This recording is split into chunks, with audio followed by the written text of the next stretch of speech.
We provide you the platform to turn your dreams into reality. Give wings to your aspirations with KR Mangalam University. ऐसा पहली बार नहीं है जब तुर्की ने भारत के साथ गद्दारी की हो, लेकिन इस बार पाकिस्तान का साथ देकर तुर्की ने अपनी कब्र खोद डाली है। और अब तो भारत का एक एक शख्स तुर्की के साथ साथ अजरबैजान को भी सबक सिखाना चाहता है। अब सवाल यह है कि भारत आखिर तुर्की की चूड़ी कैसे टाइट करेगा और तुर्की का हाल मालदीव जैसा कैसे होगा। यहाँ ध्यान देने वाली बात यह है कि तुर्की और अजरबैजान जैसे देश मुख्य तौर पर पर्यटन पर निर्भर करते हैं, और अगर भारतीयों ने इन दोनों देशों का बहिष्कार कर दिया तो इनकी हालात किसी भिखारी से कम नहीं होगी। 2024 के आंकड़ों के मुताबिक 3.3 लाख भारतीय टूरिस्ट तुर्की घूमने गए थे। 2.4 लाख भारतीय टूरिस्ट अजरबैजान घूमने गए थे। हर यात्री ने औसतन 85,000 रुपए खर्च किए और तुर्की ने इन पर्यटकों से 5100 अरब रुपए कमाए थे। भारतीय पर्यटकों ने तुर्की में 8,000 करोड़ रुपए खर्च किए थे। खास बात यह है कि 2024 में तुर्की जाने वाले भारतीय टूरिस्टों की संख्या 21% तक बढ़ी थी।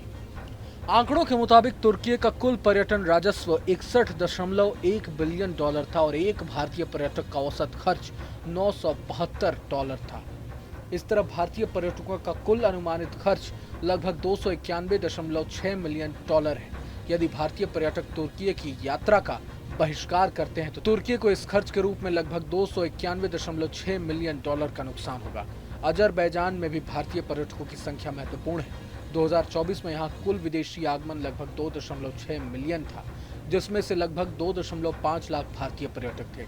प्रति भारतीय पर्यटक औसत खर्च लगभग $1276 है। इस तरह भारतीय पर्यटकों का खर्च अजरबैजान में लगभग 308.6 मिलियन डॉलर है। यदि भारतीय पर्यटक अजरबैजान की यात्रा का बहिष्कार करते हैं तो इसे भी लगभग 308.6 मिलियन डॉलर का प्रत्यक्ष नुकसान होगा।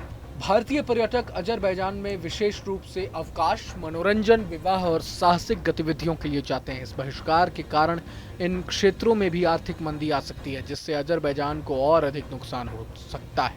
सोशल मीडिया पर भारतीय नागरिकों ने तुर्की और अजरबैजान की यात्रा का बहिष्कार करने का आह्वान किया है। पाकिस्तान का समर्थन देने वाले देश चीन, तुर्की और अजरबैजान पर व्यापारियों में भी काफी आक्रोश है और अब इन देशों को सबक सिखाने के लिए व्यापारियों ने चीन के सामान का बहिष्कार करने का ऐलान कर दिया है। वहीं पर्यटन के लिए तुर्की और अजरबैजान जाने वाले भारतीयों से निवेदन किया है। पाकिस्तान का समर्थन किए जाने से नाराज 800 भारतीय व्यापारियों ने अपनी टिकट कैंसिल करा ली है और अपील भी की है कि जो लोग तुर्की और अजरबैजान जाना चाहते हैं वो कहीं नहीं जाएं। यही नहीं, तुर्की के लिए फ्लाइट और होटल बुकिंग बंद हो गई है। तुर्की से आने वाले सेबों का भी बहिष्कार कर दिया गया है। बहरहाल पूरे मसले को लेकर आप क्या कुछ सोचते हैं, मैं कमेंट बॉक्स में ज़रूर बताएं। अगर आपको ये वीडियो पसंद आए तो लाइक करें और चैनल को सब्सक्राइब करें। वहीं तमाम बड़ी खबरों के लिए देखते रहें न्यूज़ नेशन। न्यूज़ नेशन अब व्हाट्सएप पर खबरों की ताज़ा अपडेट के लिए न्यूज़ नेशन के इस QR कोड को स्कैन करें।